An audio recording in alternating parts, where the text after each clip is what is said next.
République démocratique du Congo est confrontée à une guerre d'agression de la part de son voisin immédiat, le Rwanda, et nous ferons le point sur la situation sécuritaire dans la ville d'Uvira, province du Sud Kivu. Avec nous sur ce plateau, le porte-parole des forces armées de la République démocratique du Congo, le général-major Sylvain Ekenge. Bienvenue sur ce plateau. Merci Oscar. Mon général, d'aucuns se demandent quelle est la situation exacte et réelle sur différentes lignes de front dans lesquelles sont engagées les forces armées de la RDC. Actuellement, Oscar, la situation reste très volatile au Nord Kivu, au Sud Kivu. Elle est particulièrement marquée par des affrontements et tous les fronts, tous les axes sont concernés par ces affrontements. L'armée rwandaise et ses supplétifs continuent de se renforcer avec les troupes et les équipements militaires, voulais-je dire. Les attaques sont quasi quotidiennes dans cette partie de notre pays, au Nord Kivu, au Sud Kivu, et ce, en violation du cessez-le-feu. Quels sont les actes justement qui sont concernés par ces violations de cessez-le-feu de la part de l'armée rwandaise? Il y a d'abord au Nord Kivu l'axe Rutshuru-Lubero et l'axe Masisi-Walikale. Et quand je parle de Masisi-Walikale, il y a des sous-axes. Il y a l'axe qui part de Masisi vers Nyabiondo-Kachebere et l'autre axe qui part de Mweso vers Pinga. Tous ces axes-là sont concernés par les combats, et à ne pas oublier les combats qui se déroulent au niveau du territoire de Lubero. Et au Sud Kivu, nous avons l'axe Miti Bunyakiri, nous avons l'axe Walungu Shabunda, l'axe Walungu Mwenga, et sans oublier ce que vous connaissez sur l'axe Uvira. Puisque vous parlez de Uvira, dernièrement, la coalition AFC M23 avait annoncé le désengagement de la ville d'Uvira, que ses troupes ont quitté la ville d'Uvira sous une certaine conditionnalité. Vous estimez que c'était du leurre? Effectivement, Oscar, on ne peut pas se désengager d'Uvira et continuer le combat au-delà d'Uvira. Mercredi, il y a eu des combats à Makobola. Makobola, c'est à plus de 30 km d'Uvira. Et à Makobola, on a dû capturer des militaires rwandais, des combattants de l'AFCM 23. On les a capturés, ils étaient au nombre de 17. Il y a eu des morts. C'était des combats très violents. Et même si Makobola est aujourd'hui sous le contrôle des forces armées, mais il y a eu des combats sérieux pour prendre Makobola. Des combats intenses. Des combats intenses, des combats très durs qui ont fait que l'ennemi a dû céder Makobola. Mais pour céder Makobola, il fallait la hargne des forces armées de la République démocratique du Congo. Et vous allez dire que Makobola aujourd'hui est sous contrôle des FARDC, à quelques kilomètres d'Uvira, c'est ça? Oui, Makobola est à plus ou moins 30 km d'Uvira, au sud d'Uvira, sur la route de Baraka. Et Makobola est aujourd'hui sous le contrôle total, Makobola 1, Makobola 2, sous le contrôle total des forces armées de la République démocratique du Congo. Et les combats sont concentrés à l'heure où je vous parle, et depuis ce matin d'ailleurs, dans les localités de Katongo et Kabimba, à plus ou moins 7 km d'Uvira. À plus ou moins 7 km d'Uvira, et donc la violation du cessez-le-feu est plausible, manifeste sur la ligne de front par l'ennemi rwandais avec ses supplétifs du M23 au lendemain de l'accord de paix de Washington signé, vous le savez, le 4 décembre dernier. Moi, je vais en parler un peu des habitudes, des cultures, n'est-ce pas, qui sévit dans cette partie de la République. Nous parlons un peu de ce concept de Kinyarwanda, Obwenge ou Ubwenge, je pense que j'ai bien prononcé. Et vous, quelle est la connotation que vous donnez à ces concepts que d'aucuns qualifient d'intelligence? Oui, beaucoup de gens ne connaissent pas les Rwandais. Moi non plus. Mais j'ai eu à conférer, à échanger avec quelqu'un qui connaît les Rwandais, particulièrement les Tutsis, qui a travaillé chez eux comme enseignant pendant très longtemps, et que j'ai eu à échanger avec lui lors d'une rencontre. Et d'emblée, ce que j'ai compris, c'est que la langue Kinyarwanda, c'est une langue bantoue.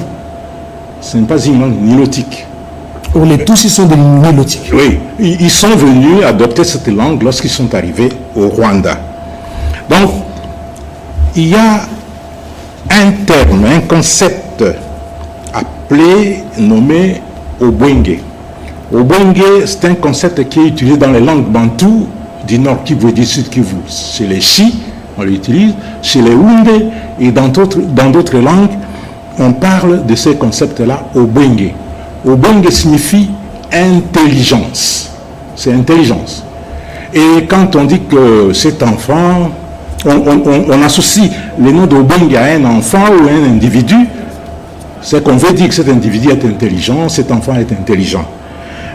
Mais chez les Rwandais, ils ne parlent plus d'Obwenge, ils parlent d'Ubwenge, Ubwenge. Ubwenge, à travers ces concepts qu'ils ont déformés, ils ont développé d'autres connotations conférant à l'intelligence des sens maléfiques. Et, oui, effectivement. Cette intelligence a été habillée par les Rwandais des coutumes, des costumes, des ruses, des perfidies, des mensonges, des magnifités, des escroqueries. Obwenge, est devenu synonyme de subterfuge, stratagème, feinte, tromperie, désinformation, déloyauté, manipulation, astuce, intoxication, manœuvre dilatoire, infidélité. Obwenge, pour eux, ils l'ont développé, c'est devenu alibi. Ce n'est plus l'intelligence ordinaire, c'est devenu une intelligence maléfique. Alibi, capacité de nuire, mauvaise foi, abus de confiance. Obwenge, c'est aussi la malveillance, la traîtrise, le non-respect des engagements, le manquer à la parole donnée, feindre la réalité, duplicité, fourberie, hypocrisie, infidélité. Et ça, on enseigne cela aux enfants dès le bas âge. C'est devenu une culture qu'on enseigne aux enfants dès le bas âge pour devenir perfides. Donc, le régime actuel à Kigali en a fait toute une culture et inculque ces principes aux générations pour le pérenniser. Donc, il n'y a pas lieu de s'étonner de leur attitude, de ce qu'ils ont fait. Ils signent un accord et ils ne le respectent pas, c'est leur nature. Donc, ils signent un accord, comme c'est le cas le 4 décembre 2025 à Washington. Le président Kagame a signé cet accord. Et avant même de signer, puisqu'à Washington, le 4, c'était un peu tard, le même jour, ils attaquaient la RDC à partir du territoire rwandais. Avant de signer. Voilà. À partir de Garama, ils attaquaient, ils larguaient des bombes sur le territoire congolais. Et c'est pratiquement sapé, jeter le discrédit sur cet accord qui a été parrainé par le président américain Donald Trump. Parlons un peu du mariage civil, le mariage chez... C'est le même principe, Oscar, de perfidie, qui fait que lorsque vous épousez aujourd'hui une femme, tout il faut faire attention. Ah bon? Oui, il faut faire attention parce que si vous êtes responsable, et c'est ce qu'ils ont fait avec les chefs coutumiers, les grands chefs coutumiers un peu partout, on vous donne une femme, mais vous allez recevoir un membre de la famille, un cousin, un neveu qui viendra chez vous. De la famille de la femme. De la femme. Et on va vous présenter comme le neveu et le cousin, alors que ce n'est pas un neveu, ce n'est pas un cousin, c'est la personne qui viendra faire les enfants avec votre épouse à la maison. Et on vous dira que non, les enfants naissent Tutsi comme des Tutsis parce que la race Tutsi est supérieure, alors que c'est une perfidie. C'est toujours la perfidie, le Ubwengue. Inculqué même chez les femmes tous. Effectivement. Là, c'est très dangereux. Moi, général, voulez-vous dire que les Rwandais aujourd'hui sont capables de tout parce que vous parlez des Ubwengue, on est en train d'inculquer le mensonge, la perfidie, le non-respect des engagements aux tout petits, et quand ils grandissent, on assimile cela à de l'intelligence. Pensez-vous que le Rwandais ou le Rwanda aujourd'hui est capable de tout? Oui, le Rwanda est capable de tout. Et le pouvoir rwandais est déterminé à déstabiliser la République démocratique du Congo, à déstabiliser notre pays et ses institutions. Et c'est pourquoi j'interpelle tous les Congolais, que vous soyez de gauche ou de droite, du centre ou je ne sais de quelle obédience, nous n'avons que ce pays et nous devons le protéger. Et nous devons ouvrir l'œil et les bons, puisque les Rwandais ne baisseront jamais pavillon. Ils vont continuer autrement à chercher à déstabiliser notre pays. Enfin, utilisant les fils effectivement, vous avez vu la plupart d'officiers généraux et supérieurs arrêtés sont des officiers généraux et supérieurs qui ont été manipulés par les Rwandais. Et ils ne s'arrêtent pas là. Le fait qu'on les ait interpellés, ils sont essoufflés. On les a coupé l'herbe sous les pieds, bien sûr, mais ils sont en train de monter d'autres stratagèmes pour essayer de porter un coup fatal à notre pays. Donc, il faudrait que les Congolais, où que nous soyons, nous puissions ouvrir l'œil. Et surtout nous qui sommes ici à Kinshasa, au Congo central, à l'Équateur, au Grand Équateur, dans la province, la grande province orientale, le Grand Bandundu, nous devons faire attention. Ne croyons pas que la guerre est seulement à l'Est. Elle peut venir ici par d'autres moyens. Donc, comme on dit à Lingala, yo talanga ingana tala yo. Donc nous devons nous regarder sérieusement, pour qu'on ne connaisse pas de surprises ici à Kinshasa et dans d'autres parties de la République. Moi, je rends donc ce qu'il faudra éviter, c'est la distraction, des débats politiques inutiles, et nous devons être focus sur ce qui se passe dans l'Est du pays. Nous sommes distraits avec des histoires invraisemblables, surtout nous qui sommes ici à Kinshasa, avec notre, entre guillemets, quinoiserie, mais nous devons savoir que nous n'avons que ce pays et nous devons le protéger, et la meilleure façon de protéger ce pays, c'est que tout le monde puisse contribuer à sa sécurité, et chacun là où il est doit veiller pour qu'un intrus ne puisse pas venir nous faire du mal.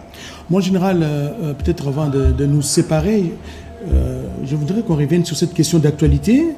Dernièrement, les forces armées de la RDC avaient lancé le recrutement de jeunes au sein de services spécialisés des forces armées de la République. Où en est-on avec cette opération? Oui, le concours, le recrutement dans les écoles militaires se fait sur base d'un concours national. Et aujourd'hui, à travers la République, sauf dans les territoires occupés, ce concours a eu lieu et ça va continuer demain pour d'autres spécialités. Et beaucoup de jeunes ont répondu présent. Le concours a eu lieu ici au Grand Golo. Et d'autres candidats ont passé, les candidats militaires ont passé les concours au Centre supérieur militaire pour Kinshasa.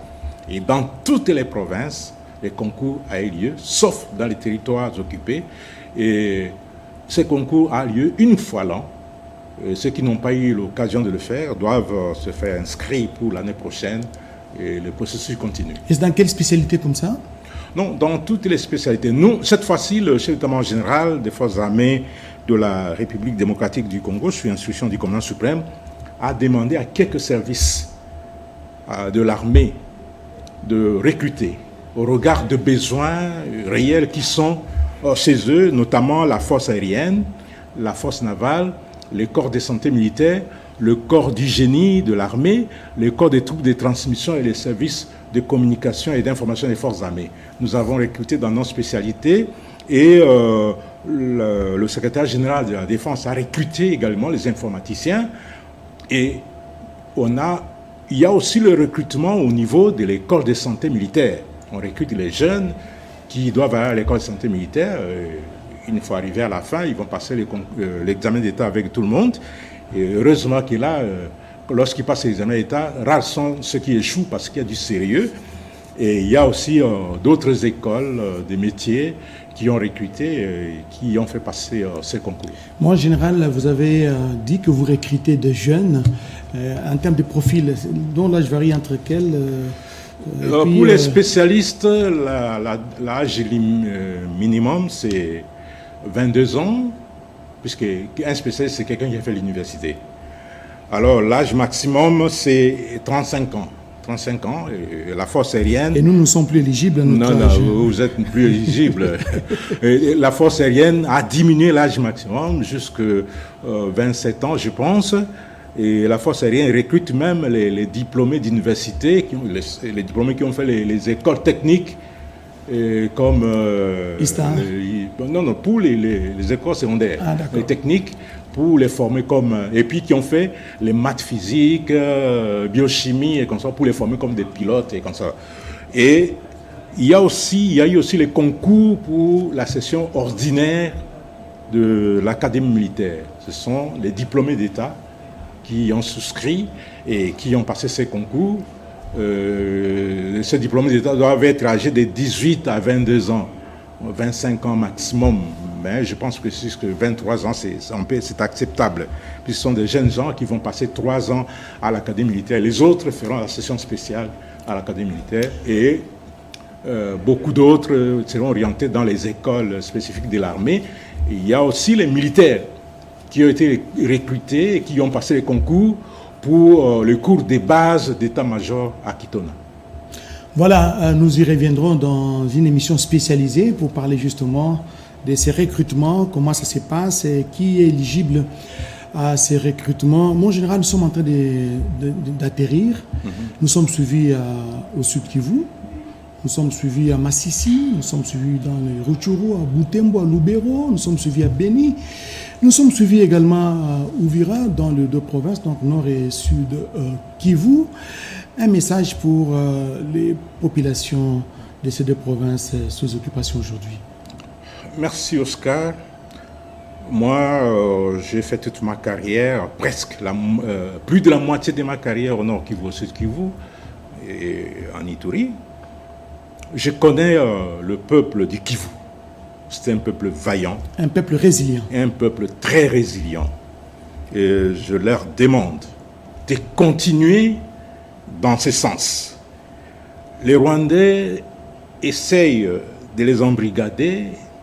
Les Rwandais essayent de solliciter leur confiance, mais ils n'acceptent pas. Ils n'acceptent pas parce qu'ils ne portent pas les Rwandais à cœur. Ils connaissent ce que les Rwandais ont fait aux femmes, aux enfants, aux jeunes. Ils recrutent les jeunes par la force pour les envoyer comme chair à canon au combat. Dernièrement, vous avez vu, ils mobilisent la population par la force pour solliciter leur soutien. Mais avec des marches forcées. Les Congolais du Kivu ont refusé. Ils ont refusé. Et ils ne vont pas se soumettre au diktat du Rwanda, je le sais. Et qu'ils savent, les habitants du Kivu, du Grand Kivu, vous êtes vaillants et vous devez savoir que quelle que soit la longueur de la nuit, comme le disait un sage, le jour finira toujours par poindre à l'horizon et on retrouvera la liberté et la dignité de la population aujourd'hui sous occupation. Et aux voyants FARDC qui sont engagés sur différentes lignes de front. Je commence d'abord par les FARDC qui ont été pris en otage et qui sont envoyés comme chair à canon au front. Et parmi les combattants M23 qu'on arrête, le plus grand nombre, ce sont des membres des FARDC, les militaires des FARDC qui sont restés, qui ont été capturés à Goma. On les envoie au front pour mourir, alors que les autres restent derrière. Oui. Comme je l'ai dit dans l'un de mes messages, votre place est toujours, je vous regarde dans les yeux, votre place est toujours au sein des forces armées de la République démocratique du Congo. Et n'oubliez pas qu'on vous a demandé de déserter et de regagner les camps de la patrie. Et vous devez tout faire. Si on vous envoie au front, d'amener votre arme, ou carrément vous jetez l'arme et vous regagnez les camps de la patrie, vous vous rendez. Il faut fuir ces mouvements terroristes qui vous vendent du vent, qui vous donnent des promesses irréalisables, et vous avez vous-même vécu les atrocités à Rumangabo, les atrocités dans leurs camps d'instruction qui sont des camps de concentration. Beaucoup sont morts et on continue à vous envoyer pour mourir. Donc, si l'occasion se présente, ne l'oubliez pas. Faites défection, rendez-vous du côté de l'armée nationale. Aux militaires FARDC qui se battent, je sais que vous êtes vaillants, je sais que vous êtes forts, je sais que ce sont des circonstances occasionnelles qui ont fait que vous puissiez perdre ce que nous avons perdu à cause de ce qu'on a évoqué, de la traîtrise, à cause des erreurs commises.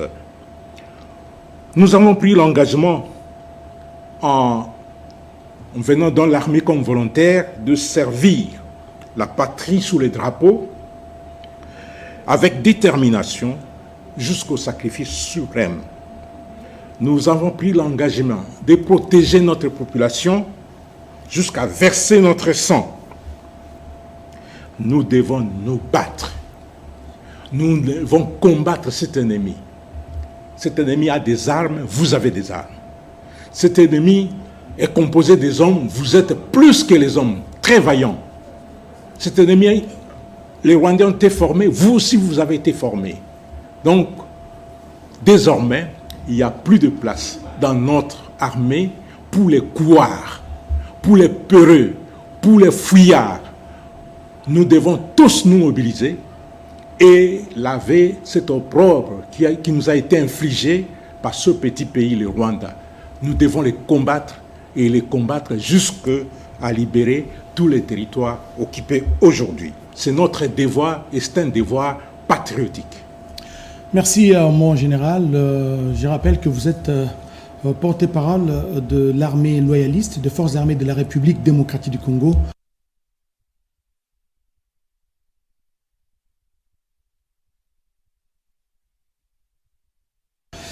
Général-major Sylvain Ekenge, nous vous disons sincèrement merci.